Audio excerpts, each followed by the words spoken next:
बिस्मिल्लाहिर्रहमानिर्रहीम। नाज़रीन सामीन अस्सलाम वालेकुम। मैं डॉक्टर मंजूर से Malik eye surgeon Al-Shifa hospital Bahawalpur से बोल रहा हूँ। मैं आज आपको एक नौजवान की सेकेंड सर्जरी का रिज़ल्ट दिखाऊंगा। इनकी उम्र है 35 ईयर्स और इनको एक्सोट्रोपिया है 40 to 45 डिग्री। इनका हमने ऑपरेट किया है, तो आप देख सकते हैं रिज़ल्ट माशाल्लाह A1 है, स्ट्रेट आइज़ हैं और ही इज़ वेरी हैप्पी। अच्छा, इन्होंने अपने तासुरात भी बयान किए थे। उन्होंने कहा था कि मेरे तासुरात भी कर देना, लेकिन मेरा जो असिस्टेंट है उसने जब वीडियो बनाई तो उसमें वॉइस नहीं आई।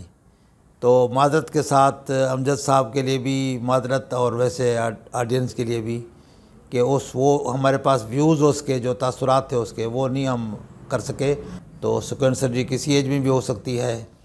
तो ये सेकेंड जो है एक बहुत बड़ा एक स्टिग्मा है आपके फेस के ऊपर, एक आपके लिए परेशानी का बायस बनता है, कॉन्फिडेंस नहीं होता। इसको आप करेक्शन करा लेते हैं तो आपको एतमाद भी आ जाता है, आप हर चीज़ को फेस भी कर सकते हैं। तो आपको एक खुशी का इजहार होता है। तो आप के लिए वीडियो बनाते हैं ताकि आप लोग भी इसको एंजॉय करें, देखें और दूसरे लोगों से भी शेयर करें ताकि ज़्यादा से ज़्यादा लोग इससे इस्तेफ़ादा करें। अस्सलाम वालेकुम रहमतुल्लाह।